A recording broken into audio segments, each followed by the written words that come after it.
ஆணுமாகி போதியாய் நிற்கும் தில்லை பொது நடம் போற்றி அப்படின்னு முதல் பாட்டுல சொல்றாரு. சாமி எப்படி இருப்பாராம்? ஆதியும் நடுவுமாகி அளவில்லா அளவுமாகி ஜோதியாய் உணர்வுமாகி. அவருக்கு பிறப்பு கிடையாது, இறப்பு கிடையாது, இன்பம் கிடையாது, துன்பம் கிடையாது, தொடக்கம் முடிவு ஆதி அந்தம் பிறப்பு இறப்பு இன்பம் துன்பம் எல்லாவற்றையும் கடந்தவர் சிவபெருமான். அது நிராமய பராபர புராதன பராபு சிவ ராகவருளன் இராவுமெதிராயது பராயனை புராணன் அமராதிபதியா அராமிசையிராய இளராயன பராயன வராக உருவா தராயனை விராயரி பராயினை தராயரி விராயபதியே. ஞானசம்பந்தம் அப்படி பாரு, சீர்காழியில் வச்சு பாரு. நிராமய பராவர புராதன பராபு சிவராக வருளின். சாமி நோயே கிடையாது, நமக்கு தான் நோய். சாமி நிராமயனா நோய் இல்லாதவன்னு அர்த்தம்.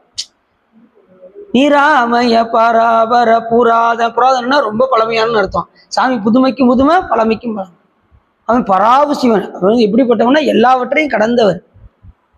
நம்மை போன்ற ஒப்பிட்டெல்லாம் அவரெல்லாம் நம்ம என்ன செய்ய முடியாது, சொல்ல முடியாது. அவர் எல்லாவற்றையும் கடந்த பராவு சிவன், எல்லா பொருளையும் நீக்கமர நிறைந்திருக்கின்ற பெருமான்.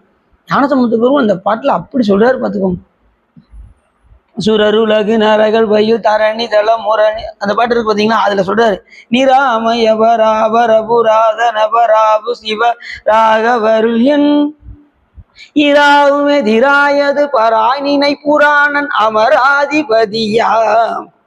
அந்த பெருமானை எப்படி செய்யணுமா? இரவு மகளும் முழுவதும் அவனை நினைந்து கொண்டே இருக்கணும். எல்லா அடியார்களுக்கு எப்படி இருப்பான சாமி? இரவு பகலாக நினைக்கக்கூடிய அந்த தொண்டர்களுக்கு அருள் செய்யும் பெருமானாக விளங்கி தோன்றுவாரான்.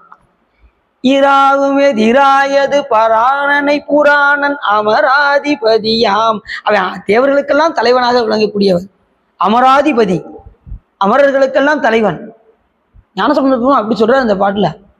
அமராதிபதியாம் அராயலிலராயன பராயன புராதன வராக உருவாம். எப்படி சொல்றாருன்னா, இந்த வராக வடிவம் எடுத்து திருமால் என்ன பண்ணாராம், இவனை இரணியாச்சனை போட்டு கொடலை உருவி கோபம் தனியாம இருக்கும்போது இந்த பெருமானை அவர் தரிசனம் செஞ்சதுக்கு அப்புறம் தான் அவருடைய அந்த இது நீங்கிச்சான், அவருடைய பாவம் விளைவிச்சான். யாருக்கு? திருமாலுக்கு.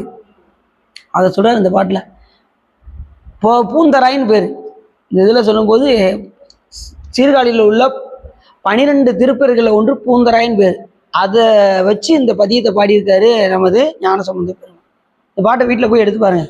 என்ன பாட்டு கேட்குறீங்களா? இப்போதான்